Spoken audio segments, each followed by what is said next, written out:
Good evening, everyone. Just a reminder that we're giving people 1 or 2 more minutes and then we're going to get the meeting started.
All right, thank you everyone for your patience. And good evening. My name is Jasmine Gunn. I am a city planner with the Department of Planning and Development, and I am a city planner for the Far South region. Thank you so much for joining us tonight, and welcome to the third public meeting of the 95th Street Corridor Plan, focused on mobility and transportation. We define mobility as the ability for people to move around through different means, such as walking, biking, taking public transit, or driving. I am here now to provide some background information on the project and give an overview of the agenda and the purpose of the meeting here today, and to learn a little bit more about those of you who have joined us tonight. You can go to the next slide. Well, to begin, I want to provide information on what the 95th Street Corridor Plan is. Initiated in late 2023, the 95th Street Corridor Plan is seeking to foster equitable transit-oriented development along 95th Street between Halsted and Cottage Grove Avenue.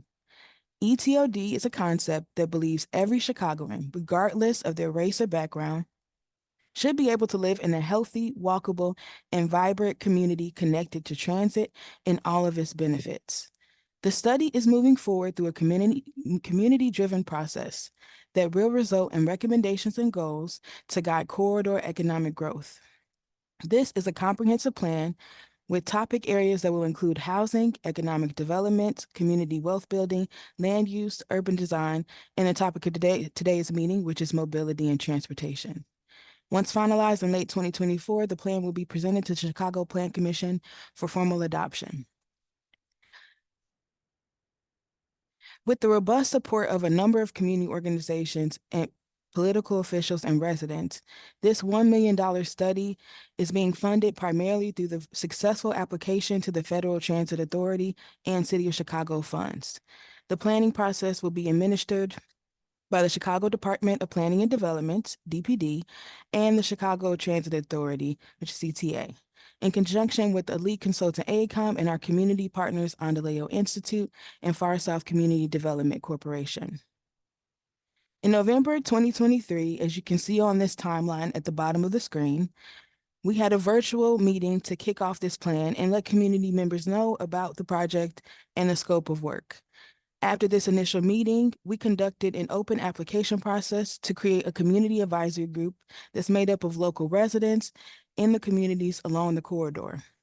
In early February, we hosted an existing conditions in-person open house meeting that saw close to 250 people in attendance.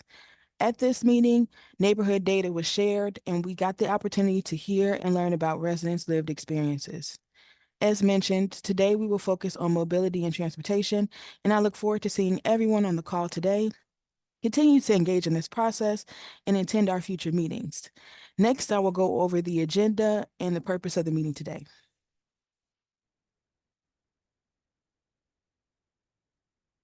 Now, this evening, we do have a very packed agenda, and I hope you are able to stay on for the full meeting, scheduled from 6 to 8 p.m. As a reminder, we are recording this meeting, and we will post the recording of the meeting, the meeting presentation materials as well, to our project website at Chicago.gov/95th. After this introductory section, we will move into the first half of the meeting, which will include transit agency updates so everyone can get a better understanding of the projects and initiatives happening locally and in the city. The Chicago Department of Transportation will provide a statement on the City of Chicago Complete Streets Initiative. And then following that, PACE, Metro, and CTA will provide short presentations and updates on funded improvements and projects that are happening along the 95th Street corridor. For each of those last three presentations, there will be a short Q&A period to answer pressing questions, and each agency will provide contact information to follow up with them. While we will not be able to answer all of the questions asked live in the meeting today, staff will be on to respond to those that they can get to tonight, but please know we will record every single question received and provide them to the respective transit agencies. After these short presentations in the first half of the meeting, please stay on for the second half of the meeting, where it's very important that we hear from you. In this second half, we will recap the feedback that we've heard so far, but most importantly, we will present draft and conceptual strategies and improvements for the 95th Street corridor. It is vital that we hear from you so we can document all of your feedback and what your vision is and the ideas that you want to see in your community. And after that second half, we will wrap it up and provide next steps and give you next steps on how to engage and be involved in this planning process. Go to the next slide, please. Now, before we move on and move forward with the meeting agenda, I did want to take a moment to acknowledge the unfortunate passing of Cleavon Tucker. The 95th Street Corridor team would like to express sincere condolences on the passing of respected community leader and community advisor group Cleavon Tucker. Our hearts go out to his family, friends, and colleagues, and Mr. Tucker will truly be missed. His memory will live on through his lasting impact on the Roseland Heights community and the city of Chicago as a whole. Please join me in taking a brief moment of silence in his honor.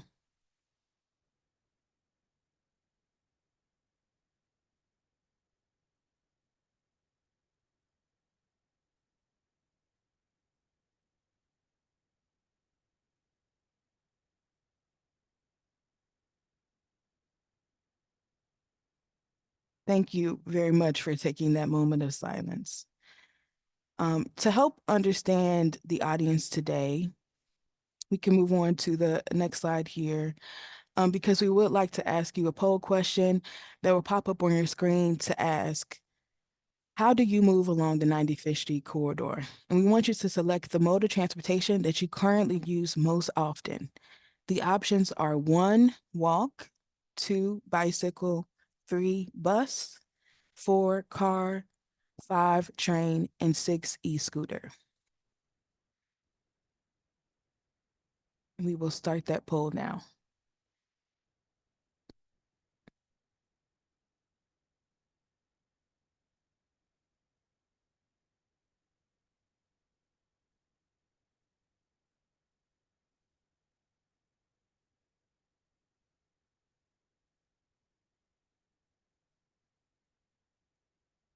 Okay, so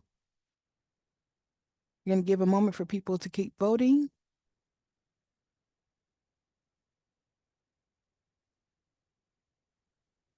Okay, so it looks like a majority of people, so it looks like from the results, a majority of people do take the car along the corridor. And then second place was actually the bus. So thank you for letting us know how you travel along the corridor. As I mentioned, please stay on the line for the second half of the meeting, where we'll hear more from you on the improvements and strategies you want to see to make your experience of taking all forms of transportation along the corridor better. So the second and the last poll that will be in this introductory section is to get a sense of where our audience today is calling in from. In the poll, please let us know which zip code you live in. The options are 60620, 60619, 60643, 60628, and other. I'll give you guys a moment to fill out the poll question.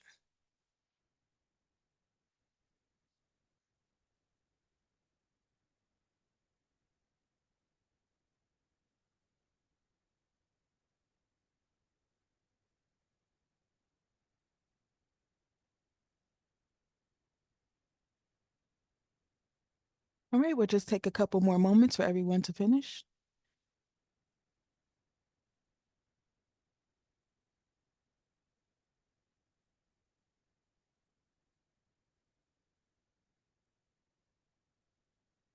Okay, great. So it looks like a majority of people are from outside the zip code, but we do have a number of people, looks like a pretty even balance of people from the different four zip codes around the corridor.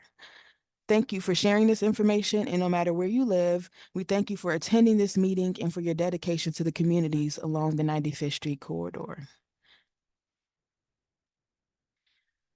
So with that, I'm going to now pass it off to my colleague Quinta Casal from CTA, who will transition us into the transit agency updates and presentations.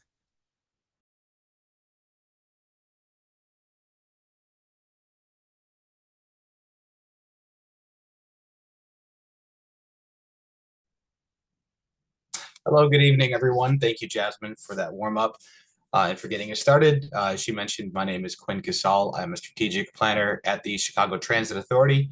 I want to thank all of you for joining us. We have such a great number of all of you here along this process.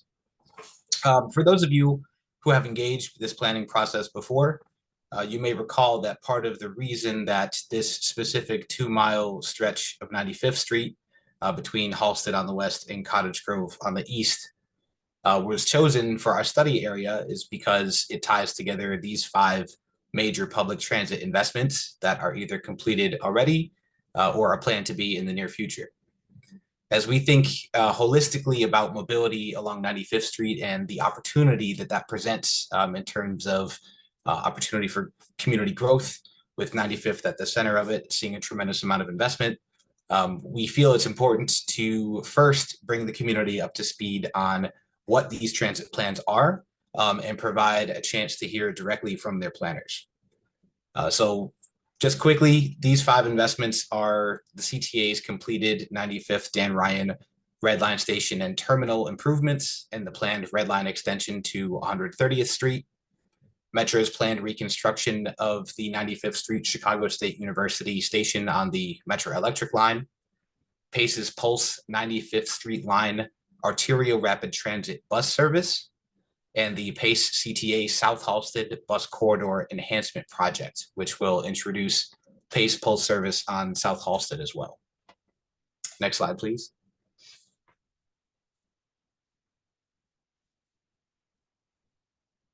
So to tell us a little bit more about each of these plans, what they'll mean for the community, and how they can help support the renaissance of 95th Street that we are all eagerly seeking, I will be welcoming on presenters here from PACE, Metro, and the CTA, who will be providing updates on each project and answer questions as time allows.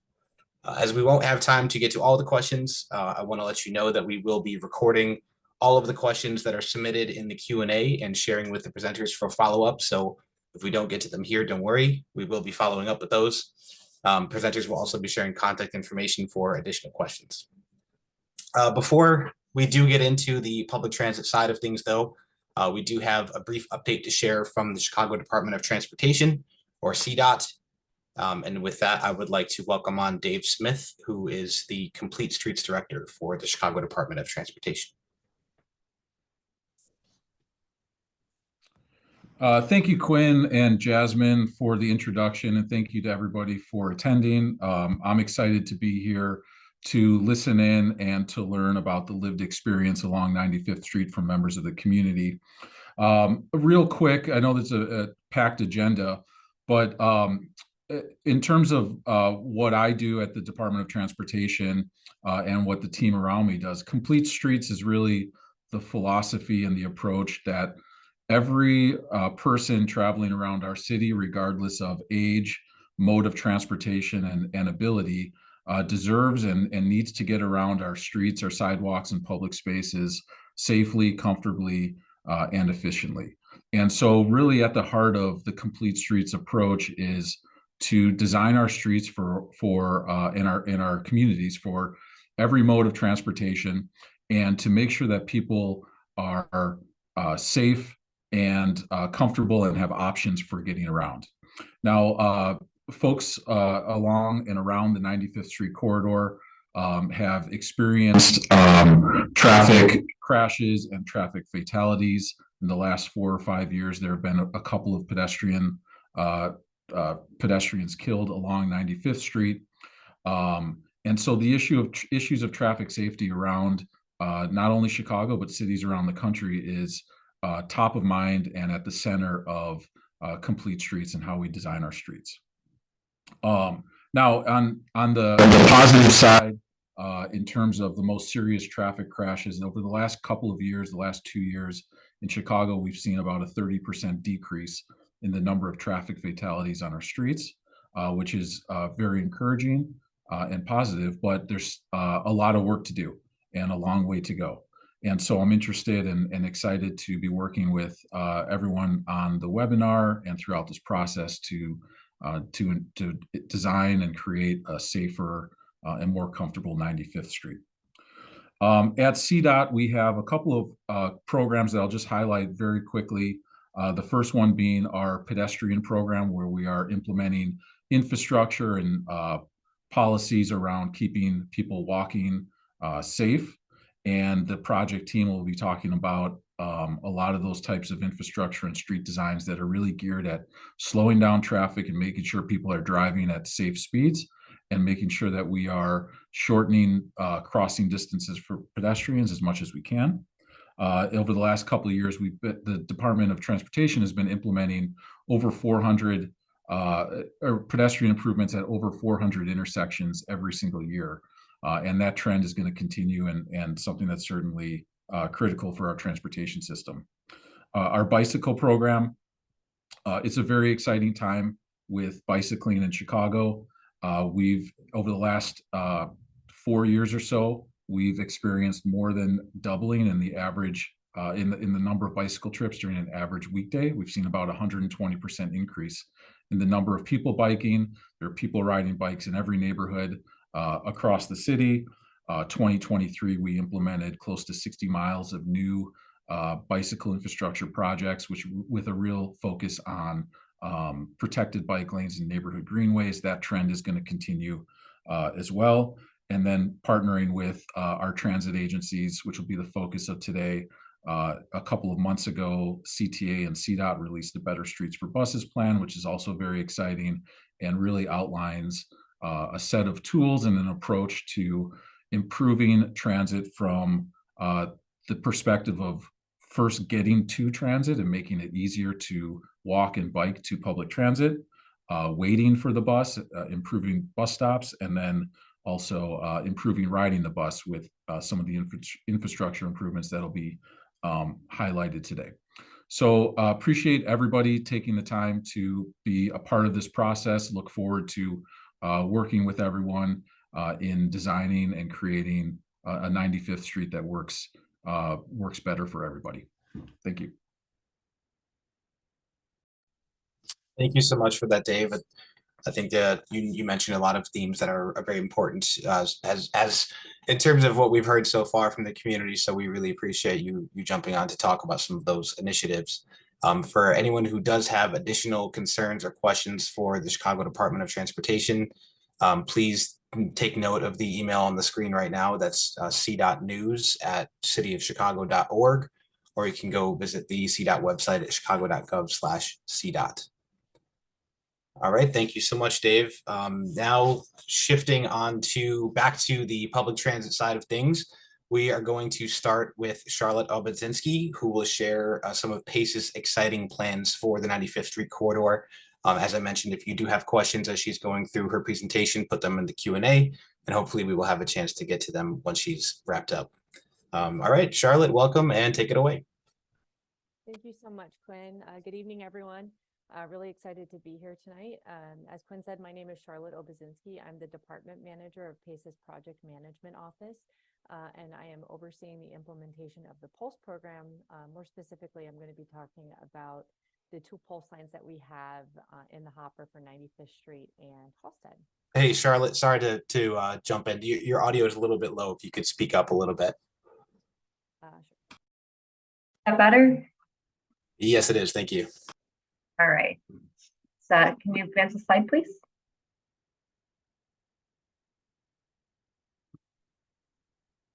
Next slide. Sorry. All right. So what exactly is Pulse? PACE's arterial bus rapid transit network, otherwise known as Pulse, was first described in our 2001 vision study, Vision 2020.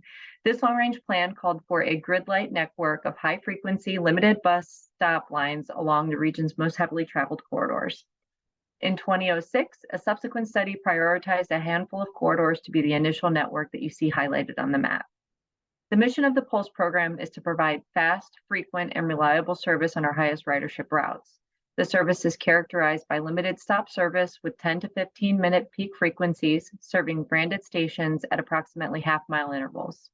The service is also supported by a variety of bus priority treatments to the traffic signals and roadway that I'll be detailing later in the presentation. PACE launched service on our first line on Milwaukee Avenue in 2019 and on our second line on Dempster Street at the end of last year. The Halsted and 95th lines that are partially located on the 95th Street corridor will be our 3rd and 4th lines implemented. Next slide.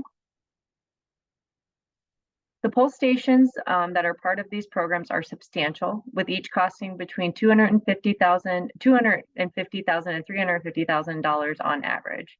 These stations include a raised boarding platform that enables buses to more easily board and alight passengers using mobility devices, strollers, carts, and things of that nature, without the need to lower or kneel the bus, decreasing the time that the vehicle spends stopped at stations. These platforms are also equipped with embedded pavement snowmelt systems that prevent the accumulation of ice and snow during the winter months. The stations are also outfitted with heated shelters with customizable panels that display community-provided artwork. The stations also have vertical markers with real-time signs, local area maps, and passenger information that make these areas easily identifiable in the streetscape. Stations also include trash receptacles, bike racks, and concrete pads in the roadway to prevent pavement running at station locations. Next slide. To maximize the benefits of the stations and the system, PACE strives to locate our Pulse stations on the far side of intersections so that buses are able to clear traffic signals prior to stopping to board and alight passengers. This photo is at a station at Harlem and Milwaukee Avenue in Niles, and it's also a great example of how substantial these Pulse stations are and how they fit into the existing streetscape. Next slide. Within the 95th corridor study area, PACE has been hard at work advancing Pulse projects on 95th Street and Halsted. The 95th Street line will run between the CTA Red Line 95th Dan Ryan Station and Moraine Valley Community College in Palos Hills. The line will serve 2 terminal locations and 18 intermediate station pairs. Like both the Milwaukee and Dempster lines, the 95th Street line will operate in mixed traffic, and the corridor will be equipped with traffic signal improvements as well as right-of-way improvements at the intersection of 95th and Western to prioritize bus movements. PACE successfully secured federal CMAQ dollars for the design and construction of the project, and it will be advancing into phase 2 engineering by mid-2024. The Pulse Halsted line will run between the CTA Red Line station at 95th and Dan Ryan to downtown Harvey, and will have 13 intermediate station pairs. This stretch of Halsted is one of PACE's most heavily traveled corridors, with existing PACE and CTA services carrying thousands of passengers per day. In fact, throughout the pandemic, PACE's Route 352 that mirrors the Halsted alignment retained over 60% of its ridership at the height of the stay-at-home order, emphasizing the importance of public transportation to passengers along South Halsted. In 2019, PACE and CTA, with the help of a corridor advisory group comprised of local stakeholders, completed a joint study identifying bus priority treatments along South Halsted between 79th and the Harvey Transportation Center. which included pulse stations. Following advanced conceptual design and environmental assessments, PACE and the CTA refined the proposed improvements, and PACE decided to pursue federal funding to fund the pulse segment of the corridor between 95th and downtown Harvey. The Pulse-Halstead line portion of the corridor was awarded a $20 million grant from the highly competitive federal RAISE grant program, otherwise known as Rebuilding American Infrastructure with Sustainability and Equity, last June. We also received Carbon Pollution Reduction Act grant funding from the Chicago Metropolitan Agency for Planning, which helped to fully fund the project. Final design is scheduled to begin mid-2024, with construction to begin in 2026, with PACE launching the service in 2028. Next slide, please. Now, while pulse stations are highly visible and traffic signal improvements offer some enhancements to schedule reliability, the pulse lines on Milwaukee, Dempster, and 95th will be operating in mixed traffic and will be plagued by some of the same congestion experienced by motorists.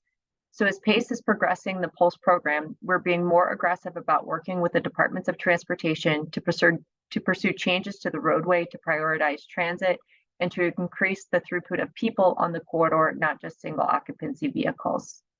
Starting with South Halstead was an obvious choice given the limited rapid transit options and the corridor's high ridership and high percentages of residents that are transit dependent and or commute via transit as compared to the rest of Cook County. Next slide. Giving public transportation a competitive edge means prioritizing transit in the street hierarchy to improve speed and schedule reliability. To date, PACE has accomplished this by working with our partners to implement something called transit signal priority, but PACE is pushing harder to include right-of-way enhancements such as queue jumps and bus-only lanes to provide more reliable bus service. Next slide. So what is transit signal priority? This is also known as TSP, and it's a technology that allows buses to communicate with traffic signals to alert them if a bus is running behind schedule. If certain parameters are met, then traffic signals can grant a bus a longer green signal phase or a shorter red phase at an intersection. Currently, PACE has deployed this technology on both the Pulse Milwaukee and Dempster lines and will be installing it on the 95th and Halstead corridors over the next year to benefit existing services and also to prepare for Pulse projects on these corridors. Next slide. The next bus priority treatment that we're pursuing is queue jumps. These are special lanes at signalized intersections that allow buses to bypass general traffic. In concert with a queue jump lane, a special bus-only signal allows the bus to get an advanced green at an intersection, jumping the queue of cars. And in some instances, the lanes can also be shared with right-turning traffic. This treatment is being proposed at a number of intersections along South Halstead, as well as at the intersection of Western and 95th for the 95th Street line. Next slide. The final priority treatment that PACE is proposing to leverage is bus-only lanes. Bus-only lanes are special lanes reserved for buses exclusively or semi-exclusively. The use of these lanes allows for buses to operate separately from general traffic and can lead to improved reliability and a reduction in delays. Dedicated bus lanes are typically painted red, as you may have seen on CTA's Loop Link project in downtown Chicago. For the Pulse Halstead line, PACE is proposing a segment of curbside bus lanes for a small segment of the corridor by I-57. Next slide. Now, despite heavy transit usage along the Pulse Halstead alignment, PACE and CTA do not have any prioritization in the street hierarchy, and our riders experience considerable delays at many points along the corridor. To address this, several queue jump lanes and a segment of bus-only lanes are proposed in the most congested portions of the corridor between 127th and 95th Streets. Taken together with transit signal priority, these improvements are estimated to reduce travel times for transit riders by about 20% over existing services. The map shows the locations of the roadway improvements. There are queue jumps at 5 intersections and a segment of bus-only lanes proposed where Halstead crosses over I-57. These areas were targeted following an in-depth review of schedule delays, traffic modeling, as well as an analysis of available right-of-way and parking utilization. The improvements do require a reallocation of the right-of-way, including the elimination of approximately 324 on-street parking spaces and some reductions in median widths and to accommodate the queue jump lanes. There are no proposed reductions in sidewalk widths in many cases, PACE plans to construct curb extensions at intersections to enhance the pedestrian experience and reduce crossing distances. Next slide. So here's an example of one of the proposed queue jump locations at the intersection of 95th and Halsted.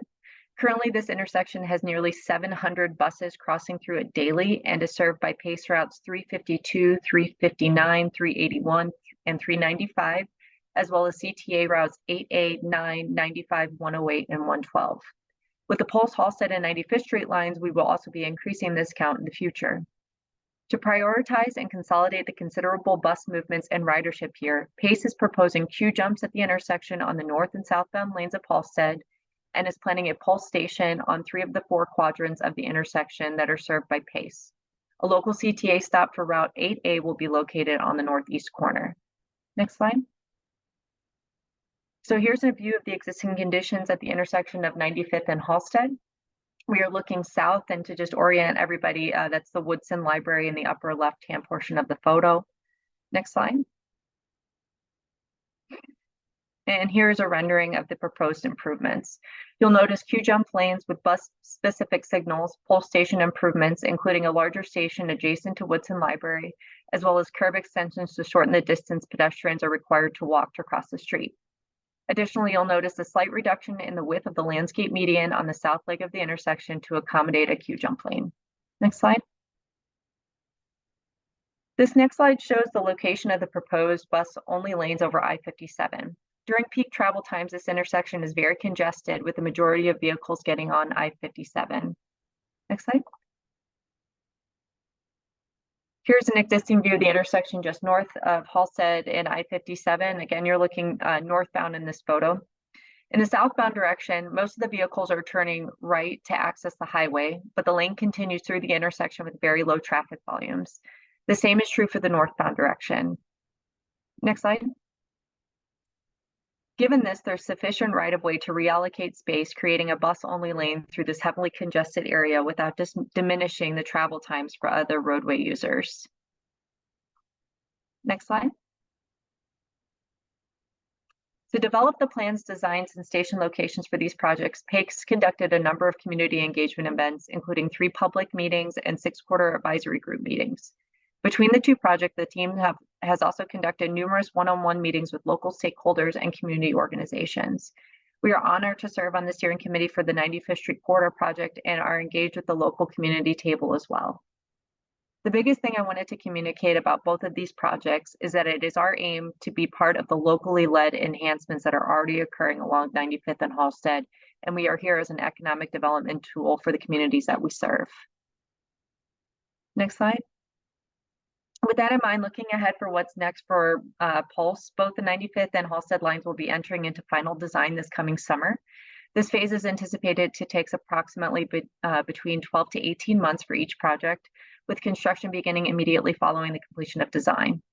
During the next phase of both projects, PACE will be conducting continued community outreach efforts and will be engaging with adjacent property owners to explain the benefits and impacts of the project, as well as to negotiate easements for station construction. To learn more about the Pulse program, I encourage everyone to visit our website at pacebus.com/pulse, where you can contact us directly and provide feedback on the projects.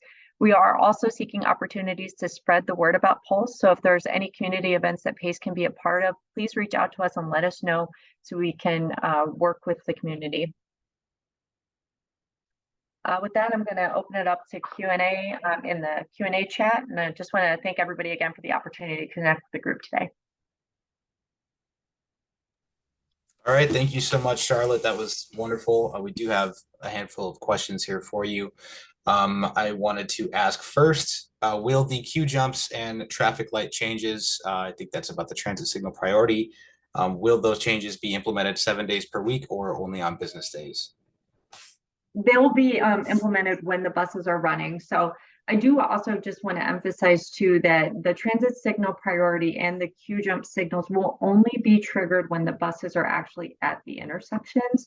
So with the queue jumps, you know, there's a lot of detailed traffic engineering that still needs to occur. But the biggest thing is like the buses are only requesting additional green time or reduced red time when we're running behind schedule. And so the buses are actually able to talk to the signal control cabinets and alert them to whether or not we're running behind schedule. And if other parameters are met, they will grant those requests. We aren't going to be taking away from any pedestrian signal phases or any cross street signal phases. And this is much different than like traffic signal preemption, which I think we're kind of all familiar with from emergency vehicles. We can't like automatically change the traffic signals. There are a number of kind of back end parameters that need to be met before any of the signals will change. All right, makes sense. Thank you. Then going off of that, will CTA buses that share some of these streets with PACE buses, will CTA buses be able to benefit from these improvements as well? Yeah, and just want to give a shout out to our partners at CTA. We did work very extensively on we've been working very extensively on this project together since 2018. And so all of the stations are designed to accommodate all of our vehicles as well as all of our transit operations. CTA is also, going to be there to provide underlying local service to the pulse stops, the pulse service, which will only serve the dedicated station areas. Sure, that makes sense. The last one I have for you is regarding the safety. So can you talk about what steps are being taken to ensure a safe ride for PACE riders? Yes, so all of our vehicles are equipped with security cameras. So that is one thing that we do offer. One of the other things that we will be implementing with the pulse stations, I don't know if we've got a great photo of it handy, but we do have a lot of extra lighting that goes into these, so it will be a safe place for people to wait for the bus. But we really are relying on our local partners. Unlike CTA, PACE does not have a security force. We don't have a police force, so we will be relying on our local partners to help ensure a safe ride for our customers as well. All right, thank you so much to our PACE presenters. I did see a question about where can we get a copy of this presentation, so I just want to clarify that this will be posted on our project website, and we'll be following up with you with all of that. But thank you so much to PACE and for all of your questions. As I said, we will be following up with any we didn't get to. We are now going to shift gears over to Metra, who are going to be talking a little bit more about their exciting station improvement. So I'd like to welcome on Daniel, who I think is going to be leading this presentation. Correct. Can you guys hear me? Yes. Right on. Okay, I'm going to present what's going on at our 95th Street station. We're modernizing it and completely rehabilitating the station. So it's pretty exciting. I'll let you guys advance to the next slide if that's okay. So here we go. And one more. Before I get into the presentation, I just wanted to tell the audience how our fare structures changed. This is pretty radical. We went from 10 fare zones to 4 fare zones, and the 95th Street station is in zone 2. And the net effect is that there will be lower fares than there were previously to get from 95th to downtown. There's also, while the South Chicago reduced fare program has ended, there's a new reduced fare program where recipients of SNAP can apply to the RTA and get reduced fares. And that's not for just Metro Electric, that's for every Metro line. Thank you. We've been doing a lot of work along the Metro Electric. We have over $200 million programmed through 2025, which impacts 13 stations. We're going to bring a lot of these stations, which because of their legacy stations and they're above grade, they weren't able to be ADA accessible. Well, now we're installing elevators, so they will be ADA accessible. And you can see all the stations here. There's stations that are adjacent. And because of this, we're going to phase the implementation, the improvement of stations. So no 2 adjacent stations will be closed. So they'll have pretty easy access. And a big part of this, the Metro Electric rehabilitation is what we call the 5-pack. And that includes the 95th Street station. Currently, 79th and 103rd are under construction. That's supposed to wrap up this fall. When those 2 wrap up, then 87th and 95th Street are going to begin construction. And 111th Street by Pullman is a little bit further down the line. We still we'll still need to go through the NEPA process before we can complete the design. So that probably won't happen for another year or two. And now let's talk about the 95th Street station. The current status is that we have the RFP out. We've received construction bids and we're reviewing them. We're also, there's some permits that are pending, mostly with the Water Reclamation District.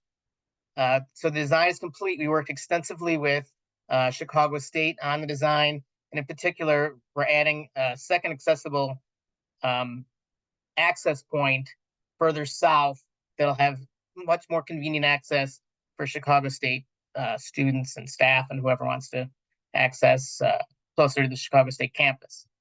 We've also gone through the NEPA process. So you have to go through the NEPA process between environmental clearances before you complete the station design, and that was completed about a year or two ago. Because we're constructing 2 elevators and we're making more tunnels to facilitate these elevators, we needed to. It's not going to be an inexpensive project. So we have 4 funding sources, including the ASAP grant by our state senator. I can't think of her name right now.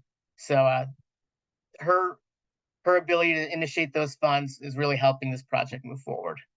Tammy Duckworth, sorry.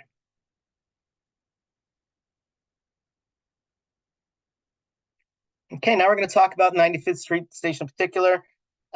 Here's the existing conditions. The west side of the railroad corridor is Metro owned. The east side is the CN Railroad. So all our improvements are going to be occurring on property that we own, not property that Chicago State owns. You can see kind of the entrance there. If you're looking at the picture, it's kind of dark and dank under the, thank you. It's kind of dark and dank under the viaduct. So, we're aware that might make people a little bit leery, and we're going to brighten it up with our improvements. So let's talk about the things we're going to do at 95th now. Okay, you can see the long list of improvements that are going to occur here. I already mentioned the second entrance near Chicago State University. We're going to have security cameras because I know security is a real issue. We're going to be building a new 115 space commuter parking lot with a kiss and ride. We're going to be rebuilding some of the access roads there. So there'll be that signalized intersection at 95th will get you to the commuter parking lot. And then the intersection that's further west will be the CSU access road, and you won't be able to access the commuter parking lot there. Going to improve the lighting under the viaduct. The head house on the platform level is going to be reconstructed, and it's going to be a lot more, improve the visibility for people on the platform, for people who are at street level. And in addition, the street level entrance is going to be bright with, well, we'll see the pictures. It's going to be bright, and it'll feel a lot safer than it is now, and it'll be a lot more attractive than the current existing station. Okay, now we're going to do some before and after pictures. So here's the proposed rendering of the new station entrance. It's going to include this new retail space that's going to improve the visibility of our station, and it's going to be operated by Chicago State. So there's an existing building there that's been torn down. The brick building is actually it houses Metro electrical equipment. Not very exciting, so that needs to stay. You can see the dark stairs here that look pretty uninviting. We're going to have an elevator entrance down there. We're going to be painted. We're going to have that pylon sign so folks can know, hey, here's the entrance, the 95th Street station. And then you can see the head house on top. That's the station level area where you can wait. And if there's inclement weather, you can be protected from rain, and it'll be heated. So it'll be a lot better experience while you're waiting for your train.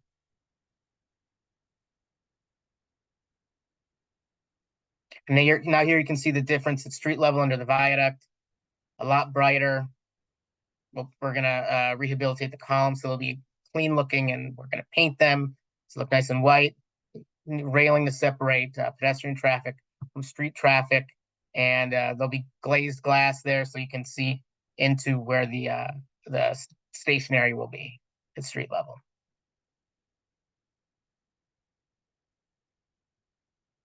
Here's that new south entrance for Chicago State University. Again, it's going to be wheelchair accessible, fully accessible, elevator leading to a tunnel that'll take you up to an elevator up to the platform level. Nice landscaping. Here's what the platform area is going to look like. The platform will be lengthened to handle longer cars. We're going to have a canopy that goes the entire length of the platform. And there you see the rendering of the head house glass, so you'll be able to see who's coming, who's around. Feel a lot safer than the current kind of shed building that's up there right now.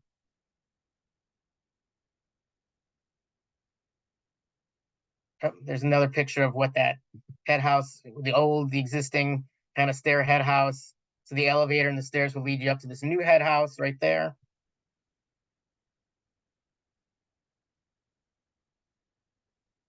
And here's, if you want more information, you can contact Ed Flores, the project manager, David Kralik, who's the director of planning and programming. And one other thing I forgot to mention that's really important is that once all these improvements in the station is opened again, 95th Street will not be a flag stop, it'll be a regular stop. So service is going to improve. Not only the physical condition is going to improve, but your service will improve too.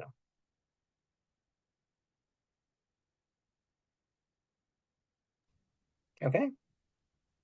I hope I didn't go too fast. I hope we hit all the highlights and the exciting part of our new station. We're really looking forward to welcoming the community to ride Metro there. So.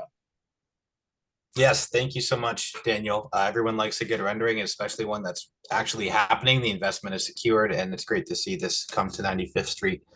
We do have a couple questions, and I just want to note, Ed from the Metro team, if you want to unmute, we should be able to hear you. Apologies for the technical difficulties, but you should be able to unmute and answer as well, since I know you are on the meeting.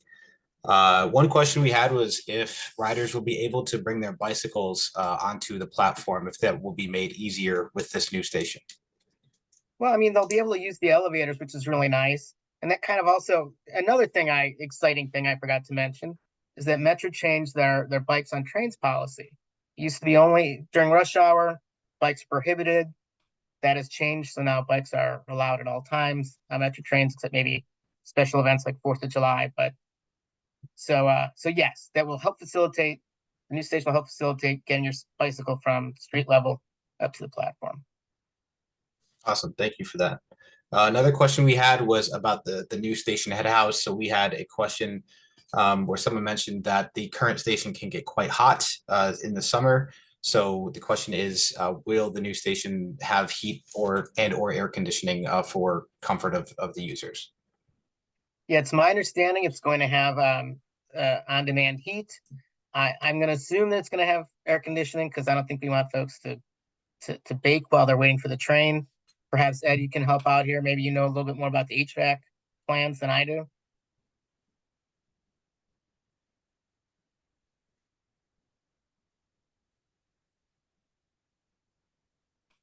Okay, perhaps we'll just get back to that. I assume we'll have it, but we'll confirm that with Jasmine, okay? Okay, will do. We did have a question about the maintenance of the station. So someone had noted that there can be trash left at the current station, or it may not always be kept up as much as we might like. So if you can talk a little bit more about who will be responsible for maintaining this new station once it's finished, and how riders can depend on a clean and comfortable experience. At this point, I'm unaware of how maintenance is going to be handled. Perhaps Ed or David knows better than I do station maintenance. That's a little bit outside of my knowledge base. Sure. Station maintenance on the Metro properties will be handled by Metro Forces, and so the platform, the head house itself, will be maintained by Metro Forces. But a number of these facilities are being improved on the CSU campus, and there'll be a joint effort between Chicago State University folks and Metro folks to maintain those elements of the station project that are on the CSU campus. Well, thank you. I am seeing a number of questions related to the vendor space, the retail space. as part of the station. So if you guys could talk a little bit more about what those spaces might be used for, if you've consulted with the community in terms of what sorts of uses might be most beneficial, and what we might be able to see in those retail spaces. Sure. Those are going to be operated by Chicago State. So if you want additional information on what's going to be there, how to access or how to become a part of that, you really need to contact Chicago State. Okay, They'll be thank taking the you. lead in programming. Sorry, go ahead, David. They'll be taking the lead in programming those spaces. Understood. Thank you. And then, is there anything else that people should know in terms of access via bike or the park and ride lot? I think you guys have touched on everything, but is there anything else that we should know about this project? I hope I hit all the highlights, and I hope the list of scope items was fairly all-inclusive. But please feel free to reach out to Metro with additional questions about. I assume we're gonna have bike racks. So if you have any more questions, please reach out to us. All right, will do. Thank you to the Metro presenters and to everyone for your questions. We are going now to shift to our third and final presentation, which is one of my dear colleagues at the Chicago Transit Authority, Sonali Tandon, who will be speaking about the CTA's Red Line extension and the 95th Street Station and Terminal. Thanks, Quinn, and good evening, everyone. I'm Sonali Tandon with CTA's Red Line Extension team, and I'll be going over the two CTA investments in the project corridor, 95th Street Dan Ryan Station and RLE projects. Since the 95th Dan Ryan Station is at the center of the 95th Street corridor, I'll start with giving a brief description of the recently completed reconstruction of the terminal before moving on to the Red Line Extension project. The new 95th Dan Ryan Station fully opened in January 2019 as a major bus rail transfer hub. This station is one of the CTA's busiest terminals with 24-hour Red Line service and many bus and rail riders using it for their daily commute. Featuring two terminals on the north and south sides of 95th Street, this $280 million station is a signature station that provides riders with a modern design and amenities to improve the overall transit experience. CTA also received $25 million federal RAISE grant in June last year to further electric bus operation expansion at the 95th Street Dan Ryan Station. Next slide, please. I'll start with a brief overview of the Red Line Extension project. It is a 5.6-mile heavy rail extension from the current Red Line terminal at 95th to 130th near historical Algill Gardens. 4 new fully accessible stations will be built with multimodal connections, which include bus, bike, pedestrian, park and ride facilities. The stations are proposed at 103rd Street, 111th, Michigan, and 130th Street. The tracks will be elevated from 95th to 119th Street and ground level from 119th to 130th Street. The project also includes a modern and efficient rail car storage yard and maintenance facility at 120th Street. The Red Line Extension project is one of the most critical and transformative equity investment in CTA's history that will result in strength and vitality for communities in the RLE area and benefits that will extend to the entire city. Next slide, please. These are conceptual renderings of all 4 new stations, just to give you an idea of the scale and help you visualize. These are not intended to show the final design. Next slide. So this slide features just some of the benefits of the Red Line Extension project. People living in the RLE project area have some of the longest commutes in the region. The extension will provide up to 30-minute time savings to riders traveling from future 130th Street Station to the Loop and facilitate connections to multiple CTA rail lines and bus routes. RLE will help far south side residents reliably access jobs and opportunities, which includes jobs within communities along the project footprint as well as throughout the region. As a result of the time savings, there will be a 47% increase in jobs available within a 1-hour commute from the project area. RLE will also support employers' access to a diverse talent pool and improve employee retention through affordable and reliable connections. Everyone will benefit from a stronger transit network. The project will pay dividends locally during construction and once implemented. It is estimated to generate more than 25,000 jobs throughout Cook County in the coming years. RLE will be one of the single biggest investments on the far south side in decades and is a critical investment for CTA to expand its transit network. The project will also catalyze new real estate development in the project area. Next slide, please. Over the past several years, CTA has accelerated progress and laid the groundwork for securing significant federal funding to make this $3.6 billion transit equity project possible. There are a number of milestones that we have completed, as shown in the box to the left on the slide. These include project development, which is the initial step in the federal funding process, completion of environmental review process with publication of final environmental impact statement in August 2022, transit supportive development plan that was adopted by Chicago Plan Commission in May 2023, and I'll talk about this in a little bit further. Securing part of the funding through transit tax increment financing, congestion mitigation and air quality, and carbon reduction programs. And securing this funding has been essential to advance the project in the federal funding process. In August 2023, we entered into the engineering phase of the federal funding process. FTA will award nearly $2 billion as part of full funding grant agreement upon completion of this process, and we are targeting late 2024 for this agreement. CTA will then award design build contract for design and construction of the main line and stations, and the selected contractor will then begin design work in late 2024-2025. We expect to start major construction in late 2025 and be ready to deliver revenue service in late 2029. As you can see in the box to the right of the graphic here, there will be continued community engagement and workforce and DBE opportunities throughout construction. Next slide, please.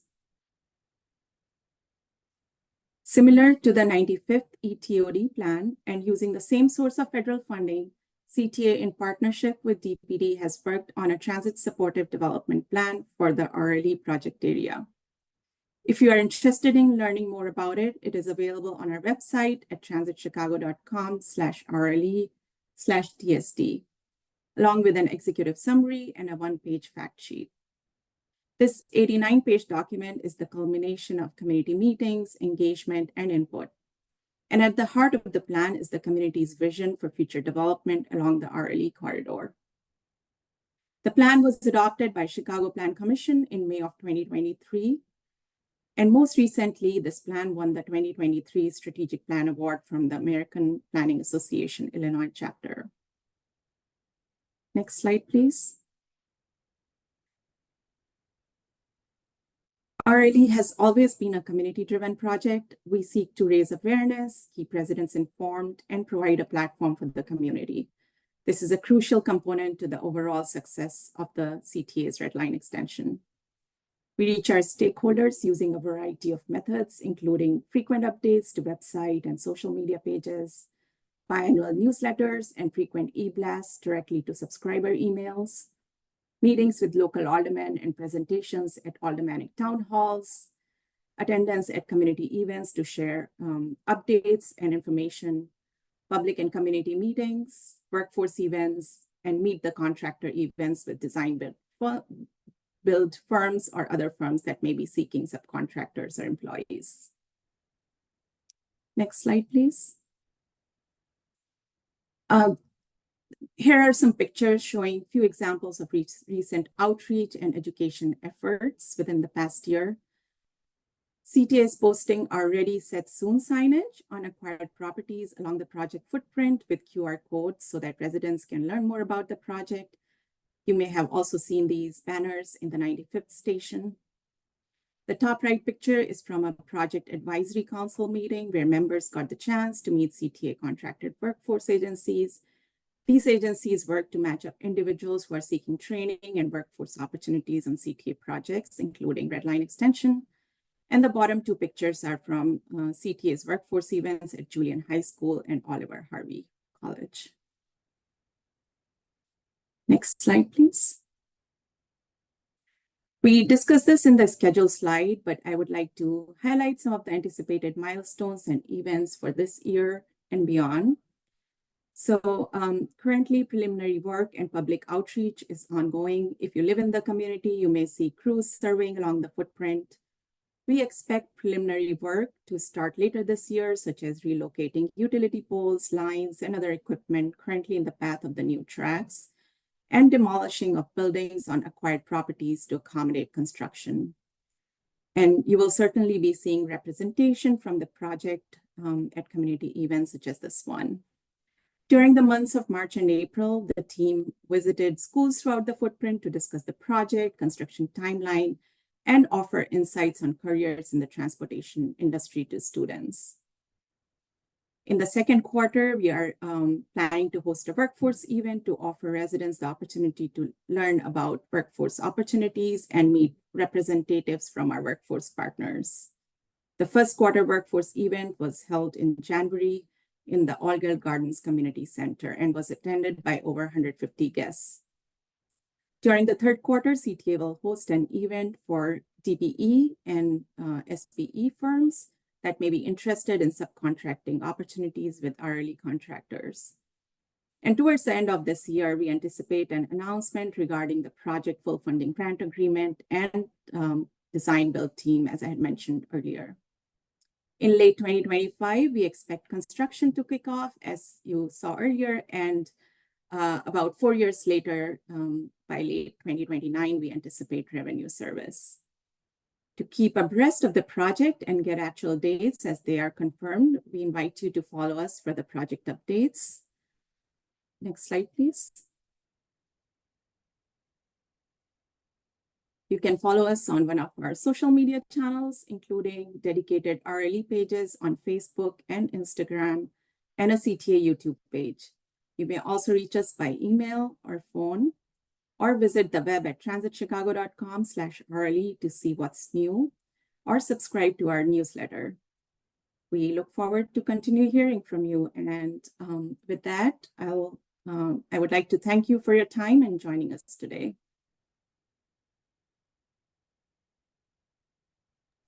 All right, thank you so much, Sonali, for that presentation. We appreciate the time and effort. We do have a number of questions about the workforce opportunities that the Red Line Extension presents and how folks in the community will be able to access those. So I'm curious if you all can speak to how folks can access those opportunities. Yeah, I can take that. Hi, Quinn. Hi, everyone. My name is Juan Pablo Prieto. I serve as the Director of Diversity Programs at CTA. My department is responsible for ensuring that we set goals on our contracts so that our contractors and the workforce on our contracts reflects the communities that we serve. So on our RLE contract, the design build contract, we have a 25% design goal for DBE, that's disadvantaged business enterprises, and a 22% DBE goal for the construction of it. We have followed a similar path as our current mega project, the red and purple modernization, which is happening on the north side of the red line, and making sure that we get the word out to as many businesses that want to do work on the project as possible. As Sonali said, we'll be awarding the contract later this year, and we will host an event with the selected team so that firms that are interested in doing business on this project can learn how those opportunities will be advertised and where they can submit their bids. We're doing that well in advance of any opportunity being advertised so that you have enough time to get prepared for when the opportunity that you want to pursue is advertised. On the workforce side, we also set aggressive goals to help number of historically excluded communities participate on these contracts. Our first goal is the careers opportunity goal, which focuses on low-income workers. So individuals that meet that goal are enrolled in either the Workforce Innovation and Opportunity Act, or WIOA, or are Section 3 workers. So I'm making sure that I'm not frozen. Can everyone still hear me? Yep. Yeah, okay. I think the ASL interpreter may be frozen, that's why. So WIOA enrolled or Section 3 workers. Our second goal is our apprentice goal. That is for individuals that are enrolled in a U.S. Department of Labor approved apprentice program. The careers opportunity goal is 10% of the total labor hours. The apprentice goal is 15% of the total labor hours.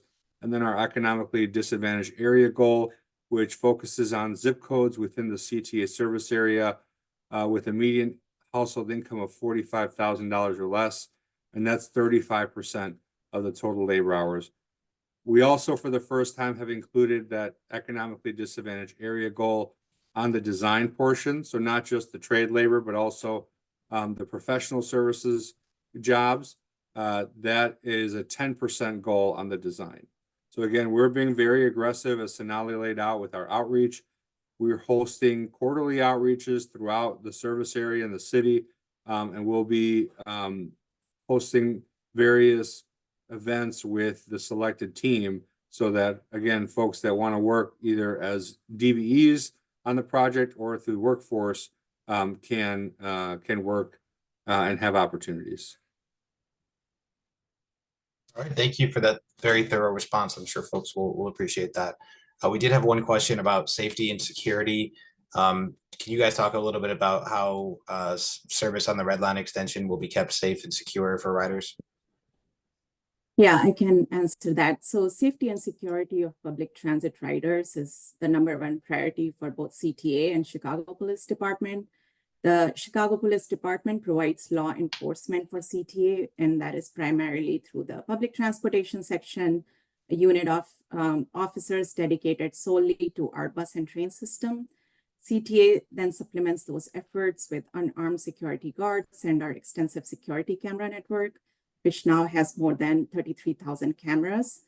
And with CPD, we work diligently on crime prevention efforts and combating crime on CTA trains and buses. With the Red Line Extension project, we are very focused on safety and security in the design part of it, of the stations. So that includes adequate lighting, clear line of sight, open spaces, cameras at station, and considering pedestrian and traffic safety around stations. Excellent, thank you so much. The last question related to the Red Line extension and 95th Street was regarding the vacant lots around the Red Line, and I think that was about the 95th Street station where there are some vacant lots, and I can actually take this one. That's a great opportunity to mention this corridor plan process.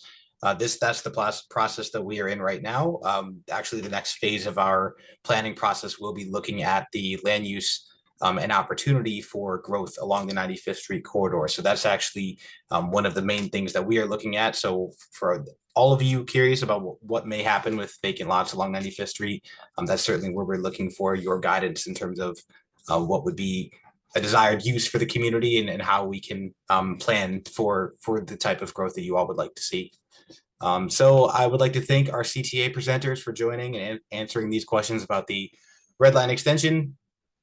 We are going to switch gears a little bit, and I'll zoom out a little bit and mention that, again, as we think about mobility holistically along the 95th Street corridor, now you've heard some of what's already planned from our public transit agency partners for the 95th Street corridor, but we know that that's just the beginning of the conversation in terms of how mobility in the public realm could be improved. And now we want to know what you all think, what strategies could be employed to build off of those public transit improvements to help see the community that you all would like to see.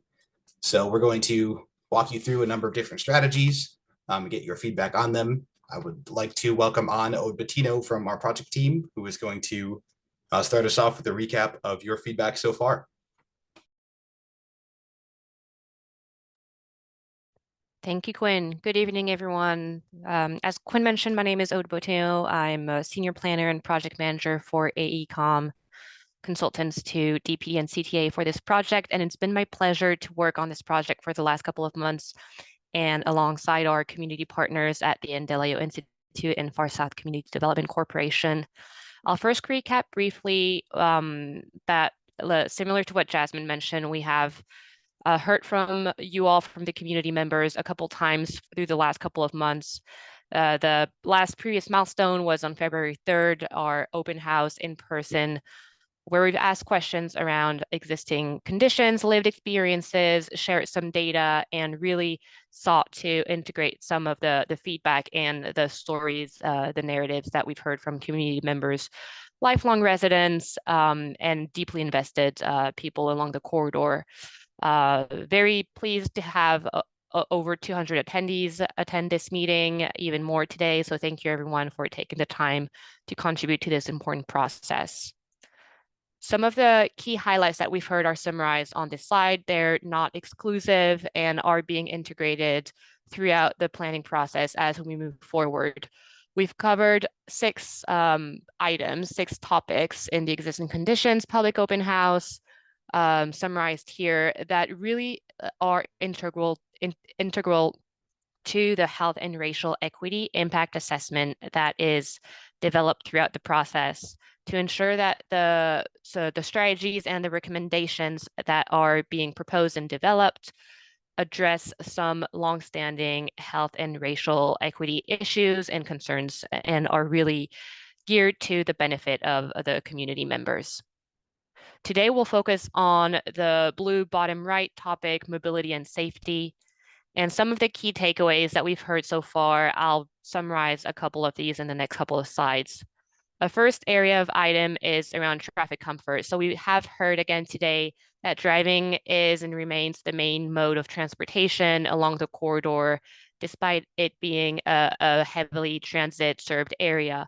But with that, there are concerns around some excessive speeding and low comfort conditions for drivers as well at a couple pinch points and high stress areas that we have also seen in some of the comments in the Q&As even tonight related to the underpass at the CSU or the interchange and access ramps around the 95th station, Red Line station. Now, we've also heard that walking and biking is an important part of people's lives and an important element for people to connect to their community, to feel a sense of belonging and to know their neighbors and to access local businesses.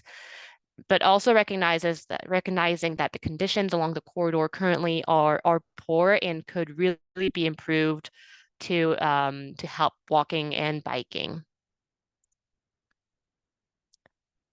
Now, also transit, as I mentioned previously, the corridor is one of the highly trafficked transit-served areas. Charlotte and the PACE and Metro and other and CTA partner agencies are continued investments. And we've heard a lot about what they're doing and planning along the corridor and surrounding community areas. Today, we'd like to present a couple of other additional strategies or improvements that would even further improve and enable access to those transit services to the widest number of people possible. Now, finally, an important element that also contributes to facilitating mobility and safety along the corridor is different community placemaking. We've heard from community partners and our community advisory group of a repeated ambition and desire for community gateway markers in various forms to express the sense of community pride and sense of belonging, and a real desire to work with local artists and community engagement process to make that message heard. Now I'll share the screen with my colleague Kevin Polk, who will introduce himself in a minute, and will walk us through the various mobility strategies that are conceptual at this stage and that we'd like to hear your feedback on today. We will be presenting this in a way that first presenting a quick overview of the strategies, and Kevin will explain the framework for that, and then open up to after each of these framework elements, a poll question similar to what Jasmine has run us through at the start of this meeting to get the fingers going a little bit and really hear from you. If you have additional questions or additional suggestions that you'd like to share on each of the topic elements that are being proposed, feel free to add them to the Q&A or to the chat when it opens, and we'll make sure to respond and to integrate them moving forward.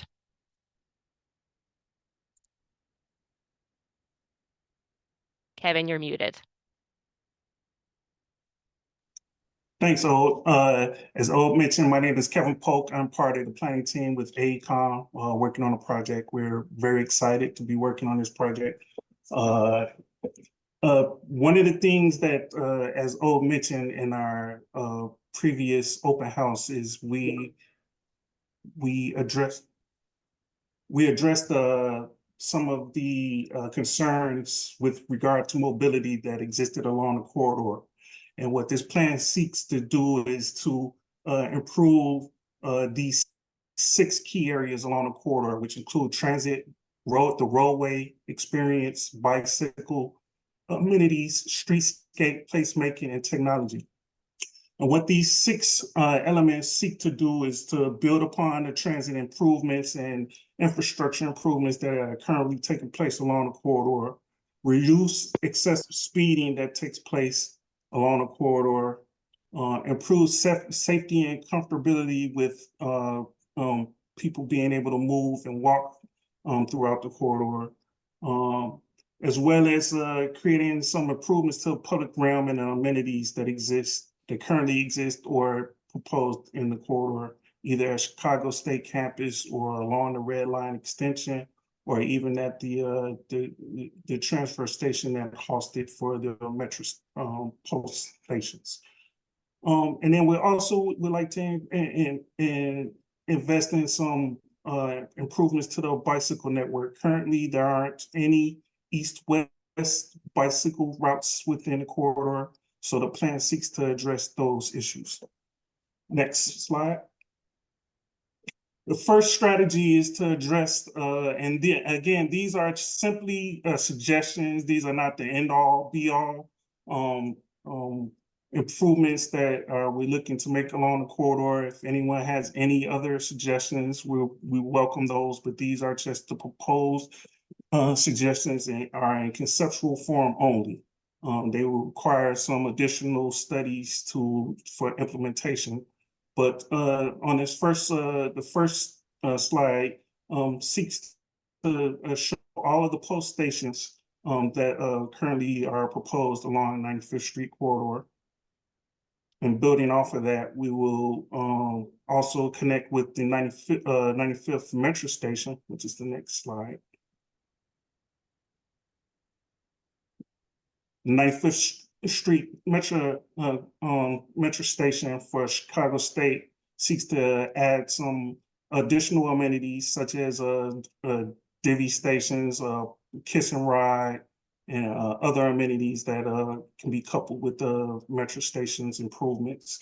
And then finally, the addition of bus shelters at the existing CTA stations that currently exist along the corridor to help with facilitate where the CTA station locations are.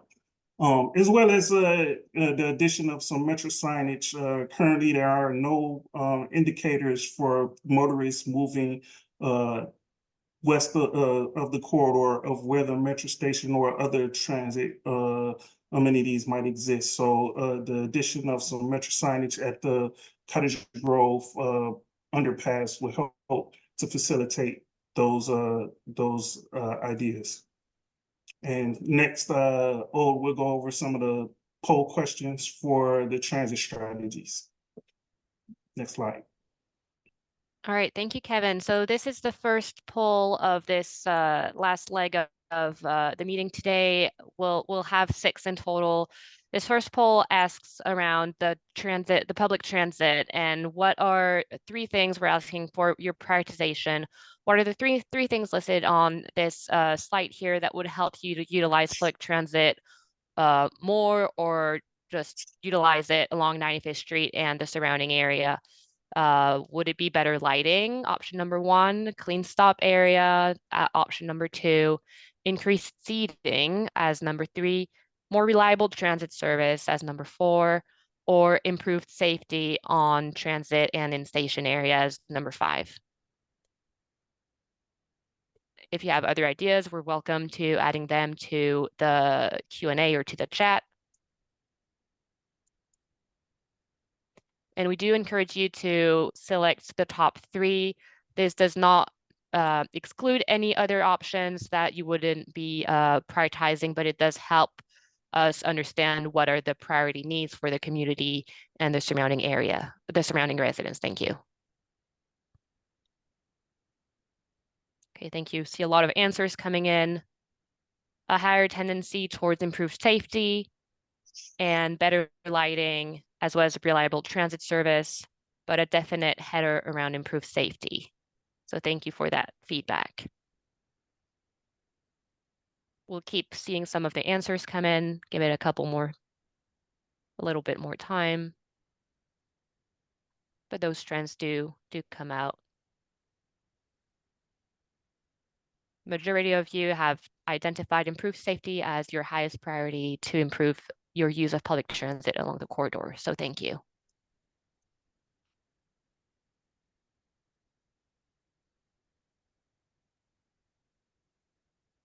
Okay, thank you. Looks like it's slowing down. Thank you, everyone. We'll move on to the next topic area, roadway. Cool, thanks, Ode. So thinking about the roadway is the environment where mostly cars, most of the cars, trucks, and buses use this portion of the corridor. But we want to facilitate some improvements that help to foster the lived experience along the corridor and create a more complete street for 95th Street.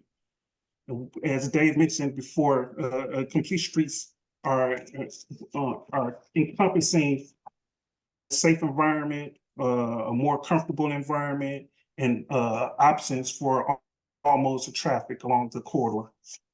So with the roadway, these improvements seek to reduce the excessive speeding that takes place along 95th Street, as well as foster safety and comfortability along the corridor for pedestrians that move along the corridor. Some of the improvements that we're looking to implement along the corridor include the traffic calming at key intersections. These intersections are highlighted with these pink squares at the Wallace, Wentworth, Michigan, King Drive, and St. Lawrence intersections. We believe these intersections would be improved from some traffic calming measures to help alert motorists that you have entered a different zone along the corridor where there's opportunities for bikes to traverse or pedestrians to cross at these key intersections. Next, we will introduce some more pedestrian refuge areas. Those are highlighted as these red dots with arrows at the Emerald, Wabash, Prairie intersections. These are to facilitate an area to rest as you cross across 95th, considering that it's 100-foot right of way. So these offer opportunities for people to rest at the medians that already exist. And speaking of the medians, another improvement that we're looking to implement around the corridors would be these green. So in the left turn, in the traffic calming areas, there are opportunities to improve the left turning movements in those at those intersections to facilitate better visibility for cars and people at those intersections. So those are improvements to give visibility to left turning movements through traffic. And then finally, it's the expanding the planted medians that are in the areas that currently do not have those medians. So at the Halsted, particularly at the red line or Dan Ryan interchanges, so at the Lafayette and State Street sides of the Dan Ryan, and then also between Prairie and Forest, moving east to the MLK King Drive intersection. So these improvements are slated to help with improving, reducing the excessive speeds along the corridor, as well as improve the safety and traffic, pedestrian comfortability as they move along the corridor. And next, we'll go into the poll. Thank you. All right, thank you, Kevin. So Kevin walked us through 4 types of strategies to help mitigate excessive speeding and reduce conflicts between vehicles and other users, pedestrians and bicyclists. So we're asking you to prioritize, again, your top 3 strategies that you think would be the most impactful or the community would benefit most of in these 4 areas. And if you have other ideas, you can also add to that while you're adding some of your answers. I've seen some of the comments address, so some of the questions ask around what type of traffic calming are we thinking about. And I'd like just to clarify that these are different types of physical interventions, such as raised intersections on the residential streets parallel to 95th Street that would slow down turning vehicles that are going onto the residential side streets, or other types of pavement treatments at the intersections, depending on more detailed design studies with IDOT. So these are different types of tools that ultimately aim to signal to vehicles that there are other types of users along the area to be mindful of, and really, again, mitigate traffic conflicts.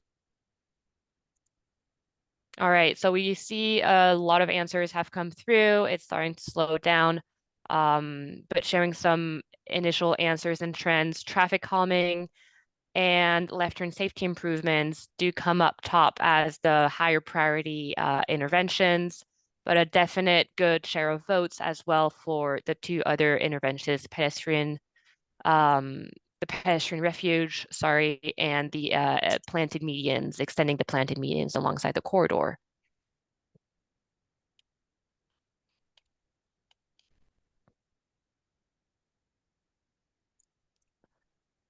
All right, so thank you for that. We'll move on to the next topic, being the bicycle infrastructure. Thanks, so with regard to bicycle infrastructure, as I mentioned before, currently bicycle infrastructure along the corridor is lacking.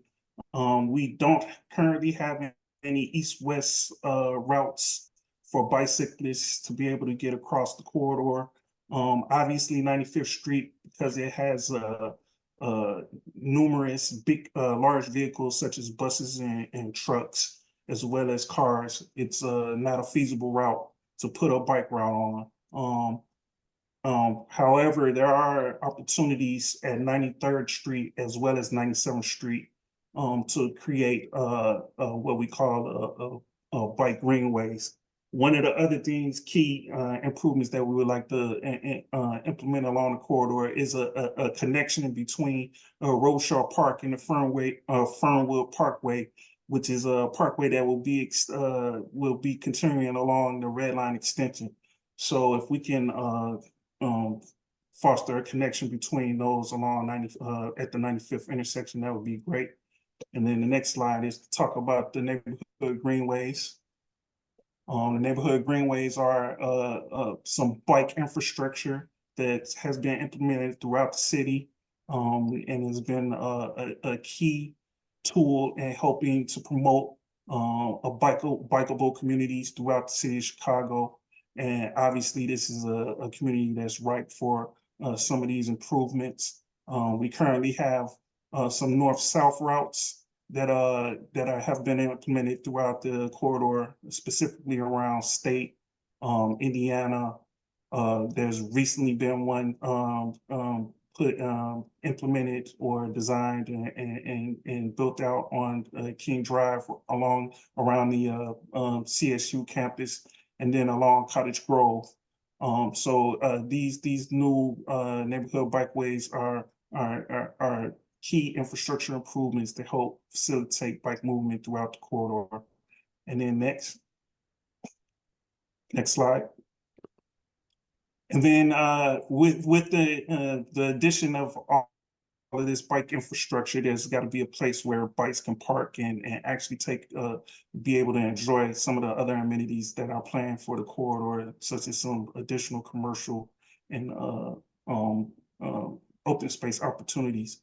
So there's opportunities to create bike and scooter parking at Halsted, the Eggleston connection for the parks, as well as at the 95th Street Red Line train stations and at the metro stations on Cottage Grove. Next. And then there are opportunities where we have ample space along the CSU campus, along 95th, and as well as along Abbott, where there's green areas where we can create a shared use path where we can actually have some bike infrastructure along 95th that is not in conflict with the other modes of traffic, such as buses and truck traffic. So these are the bike improvements that we believe help to improve 95th Street. And next we will have a poll for you guys to choose your top 3 improvements that you would like to see for bike infrastructure. Thank you.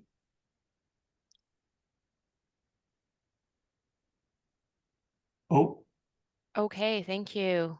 So you should see the third poll pop up on your screens any minute now.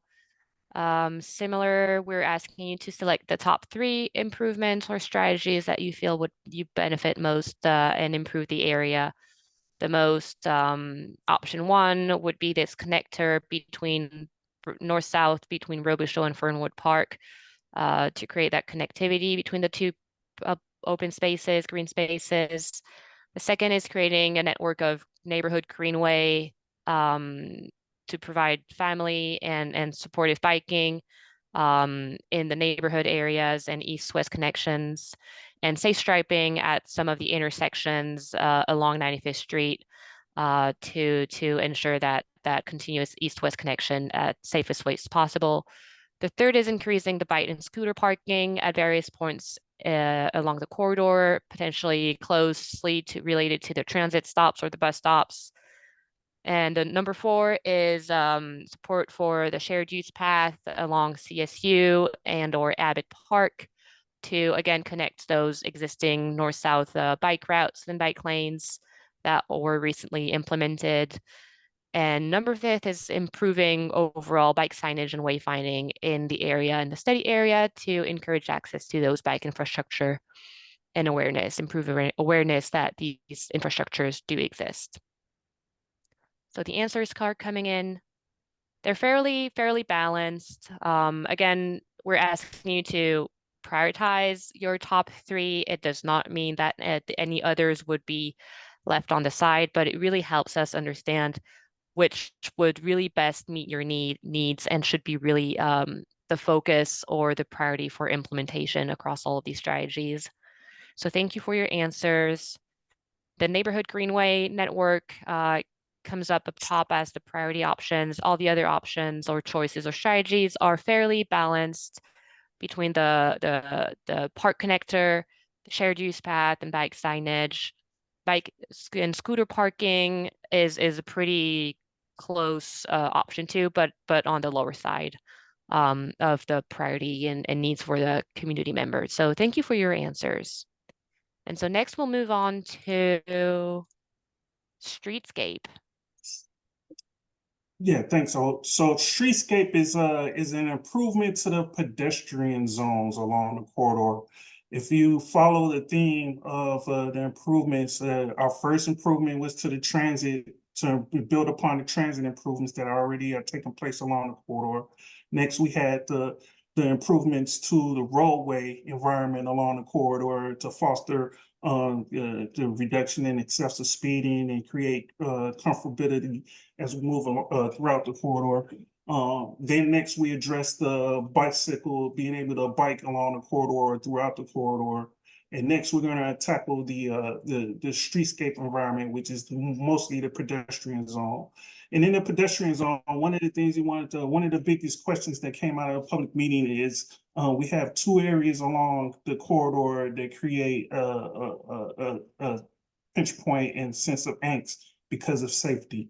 And one of the things we can help with safety is to improve the lighting at the corridor, at the underpass for the metro station at 95th and Cottage Grove. So some underpass lighting improvements there will help to foster or encourage the use of going to the metro station and moving throughout the moving through the underpass along 95th Street. And then next.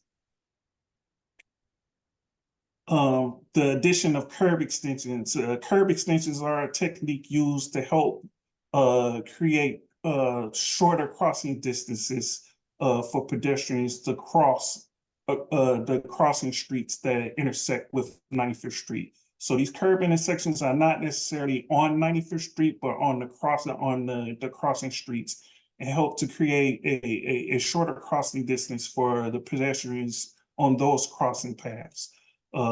Here's a prime example of what a curb extension looks like. They also help to preserve the parking that currently exists along 95th Street and at some of the crossing street intersections. So I noticed that in the chat there was a concern about the parking. There are currently no plans to reduce parking along 95th Street. In fact, we would like to preserve parking that exists along 95th Street. And encourage people to not use those as driving through lanes. So curb extensions help to eliminate that instance. Next. One of the other things is like we would like to do is beautify some of the areas that it currently exist along 95th with a continuously planted parkway and then some additional sidewalk improvements. This can be achieved through some curb and planters, some floral pots along the floral pots hanging off of some of the street lights that exist along the corridor.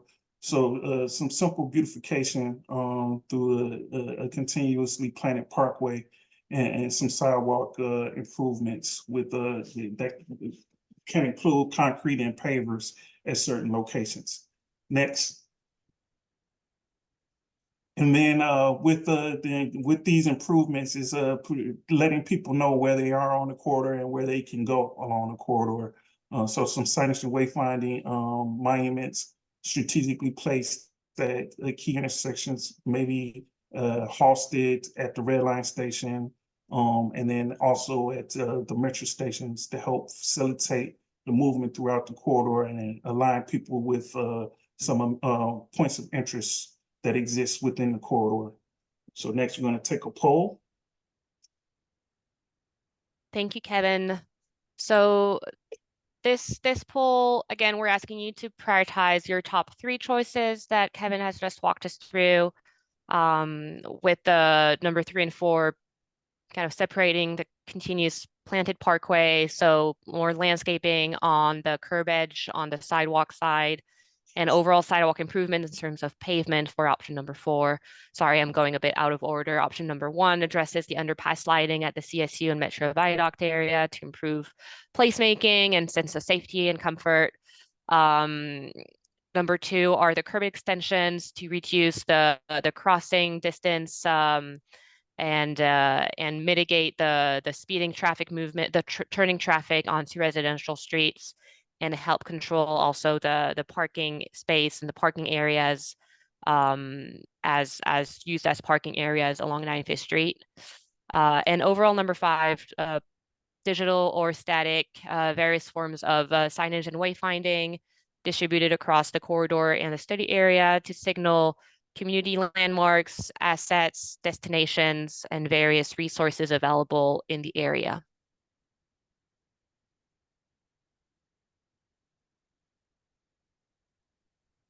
So while some answers are coming in, I've seen some questions come up about the high level and the conceptual level of some of these strategies.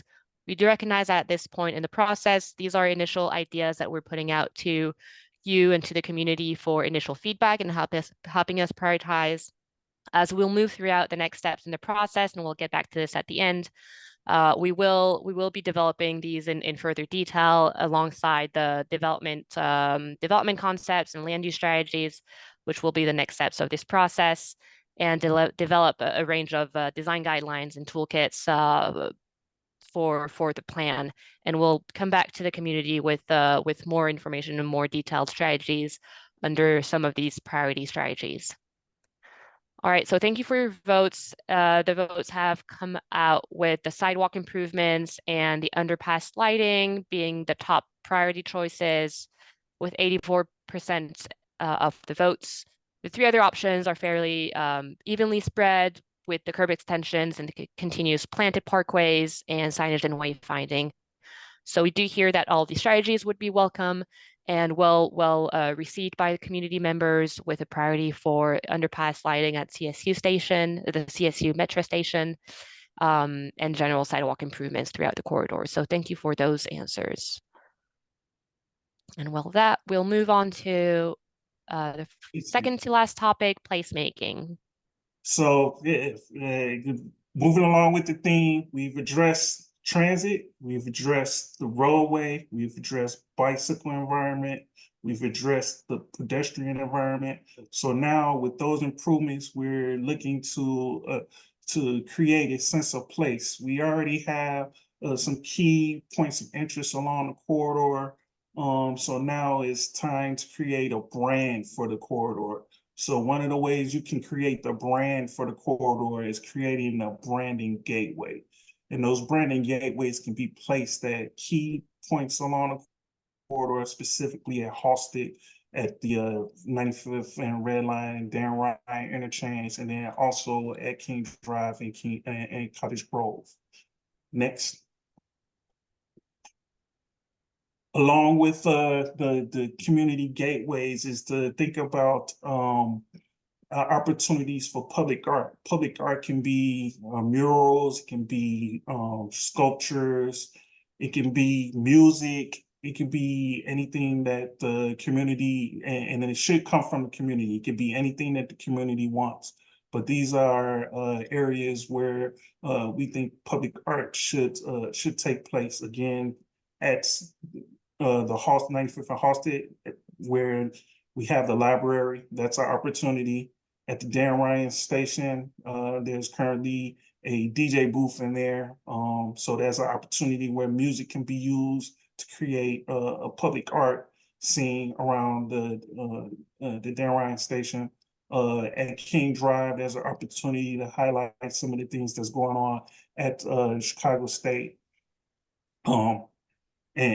And as well as other places along the corridor that you guys might think are opportunities. Next.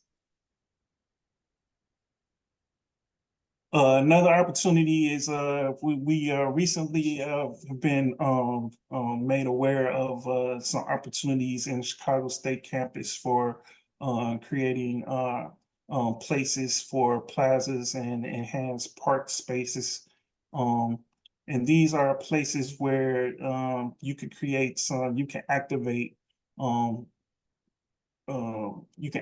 activity for community organizations and community events along the corridor.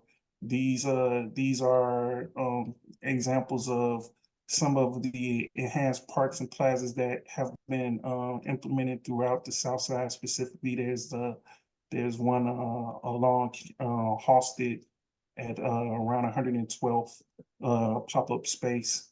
And these have been very high functioning plaza spaces where the community has gained a sense of pride and come out to support these areas. And then finally, there's the temporary street activations at some key intersections. These are simply weekend or evening closures to facilitate either book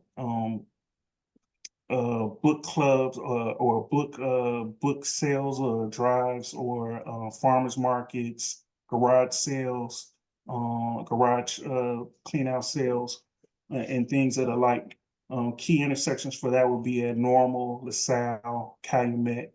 And again, these are only temporary. These are not permanent. These are like early Saturday morning closures or maybe the early Friday evening closure, just to create a sense of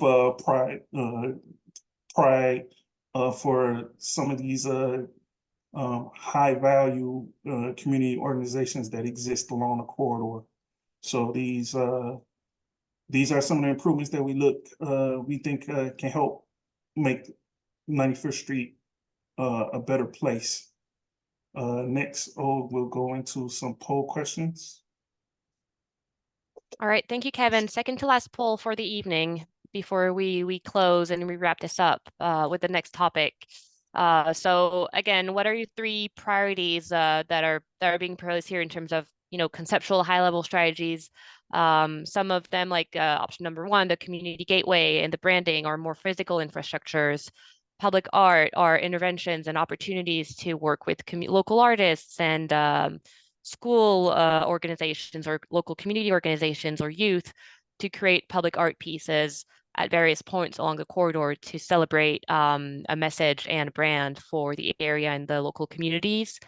The enhanced plazas and open spaces are finding these opportunities in existing public spaces or new public spaces with a new development, potential opportunities with the ETOD to come with the community to create some of these activated open spaces. And number four is more the programming side of things. So as Kevin was talking about, really it's laying out some initial conceptual plans, so less so hard infrastructure, but more the outlines and the tools to set up some of these pop-up markets or regular occurring farmers market like are currently happening on some of the private sites along the corridors, but on public streets and side streets. And these events would happen and would be planned alongside the local communities and the local neighborhoods, obviously. Number five are more of these tactical low cost type of interventions, beautification on the existing pavements to create a heightened sense of activity and something happening in the area, but can also help raise awareness for surrounding motorists that this area has a higher traffic footfall, has more people crossing, has more people gathering. So thank you, as I've been just rambling along. People are putting in their votes, so thank you for that. And do see a good balance. I hope people are selecting their top three priorities because I see a lot of the votes coming in. Again, this is not putting any options off the table. It is really helping us identify what you feel responds most to your needs and to your aspirations for the area. So very close top contendants on these strategies are the community gateways and branding, public art, and the open space enhanced plaza strategies. So thank you for that message. The lower, least impactful strategy that has received the lower amounts of votes are the sidewalk painting. So we do take that into consideration, and thank you for your feedback. We're a bit busy and running on time, so really want to make sure we address everything. We're not picking up a lot of the questions, but we will be answering them through a Q&A and if time allows at the end.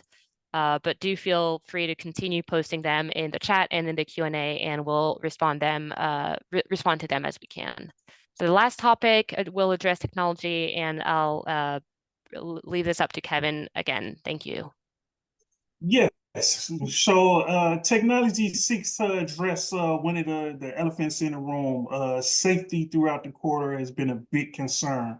One of the things that one of the things or methods that we think we can use to achieve some sense of safety along the corridor is the implementation of some security kiosks. Now, security kiosks are usually seen around large uh, um, um, campuses, like such as college campuses or commercial campuses. So since we do have Chicago State as a partner along the corridor, there's opportunities to create some of these security kiosks along the frontage of 95th Street along the Chicago State portions of the corridor, as well as at the 95th Street station. There's an opportunity to put some security kiosks to help facilitate calls to the police, as well as other opportunities at Michigan and Wentworth to create a sense of being heard when there are things happening along the corridor. And then also, and there might be an opportunity at the Halsted and 95th Street intersection, considering that we have so much bus infrastructure there, and then we also have a library, which might foster our opportunity to create a kiosk at that intersection. Next. There are opportunities where we can introduce pedestrian crossing beacons. So a pedestrian crossing beacon allows pedestrians as they cross 95th to, once they get to the center refuge or island, or if they're still on the curbside, they can activate this beacon, and that signals to the cars that there's a pedestrian trying to cross the street. And the motorists will have to stop and allow the pedestrians to cross at those points. Those points that we're looking to create are at the Eggleston, which is right at the train track. There's a Princeton and Yale opportunity, a Wabash, and Eberhard and Langley opportunities. Now, these are obviously opportunities that don't exist today, but could be implemented in the existing medians to help foster the crossing of the 95th Street for some of our elderly populations. Next. Charlotte had mentioned the transit signal priorities for the buses that traverse along the corridor. There are obviously opportunities beyond the 95th Street station that could be implemented for some of the CTA buses that move farther east along the corridor. So transit signal priority, as Charlotte mentioned, is not to be used every time a bus enters the intersection. Is only to be used when the buses are running behind and other parameters are triggered to help the buses move beyond the traffic that currently exists along the corridor in the mixed use traffic way. And then finally, next is CTA presentation mentioned that they received a significant amount of funding for bus EV charging at the 95th Street station. It is projected that by 2040, all buses along 95th Street will be electrical vehicles. So there are opportunities to think beyond just the buses having electric charging stations, but also for car charging stations to exist around some of these transit centers. So next we'll go into the poll. All right, thank you, Kevin. So last poll for the evening before we close and wrap up, and we're almost at time, so we're going to do this one a little bit faster, perhaps with me rambling a little bit less. I would like to address a couple questions that came along as you answer questions regarding the safety kiosks. These are, all of these strategies are very conceptual at this point and would warrant further investigation and working with partners, similar to what Pace and Charlotte have talked to earlier in the presentation. DPD would not have the resources to monitor these, so implementing these and with the supporting infrastructure would require working alongside other partner and stakeholders for the sufficient monitoring. But something similar to this, are being developed on university campuses, and that is an avenue that we'd like to investigate further if it is indeed a priority that comes through for the community through an engagement like we have today. All right, so a lot of answers are coming through, so I'll address that some of the priorities that come through are indeed the safety kiosks and or public Wi-Fi that could be integrated with some of the wayfinding, depending on technology, as well as the pedestrian beacons. So those are important feedback to help us really prioritize implementation. Lower needs and lower priority are the electric vehicle charging for the corridor. So thank you. It's good to hear about those sorts of priorities. All right, so that concludes our polls and our mobility strategies for the evening, conceptual at this stage. We'll for sure take all of the feedback into consideration for our next steps before we come back to you. But I will give the mic back to Jasmine from DPD to send us off for the evening. I'd like to thank everyone for your feedback tonight. Great. Thank you so much, Ode and Kevin, for your presentation and for facilitating those poll questions. And thank you everyone for hanging in there with us until the end of this meeting tonight. As we wrap up, I wanted to share a few next steps to keep in mind so you can stay engaged in this process. On May 18th, join us for one of two walking tours along 95th Street to learn more about the planning process and share your vision and insights regarding mobility opportunity in the future of the 95th Street corridor. Space is limited, but there is a link on our website that you can register for. And there'll be two tours on May 18th, one in the morning and one in the afternoon, focusing on both halves of the corridor itself. You can also save the date for our next meeting, which will be focused on land use, housing, economic development strategies. I know there were a lot of comments about grocery stores and housing and helping out businesses. So the topic of the next meeting, we'll really dig into that more. And this will be an in-person meeting and workshop so we can really get in depth and hear more from you. So the details of the location and timing of that meeting will follow. But we will have that next meeting on July 10th scheduled for that. The third thing we want to keep in mind is to complete the survey online. Every poll question, even if you missed that first poll question at the beginning of the meeting, but every poll question from this meeting today is on a survey. So if you weren't able to respond to the poll question, or if you know someone that wasn't able to attend, but they still want to share their feedback, or you want to share some more feedback with us and the project team, please visit our website at Chicago.gov/95th, and you can fill out that website with more information. You can fill out that survey with more information. And then I just want to mention that we do have an Instagram page. You can follow us on Instagram at 95th Street Plan. And then you can learn more at Chicago.gov/95th. So you can learn about the survey, but you can learn about the project in general at that website as well.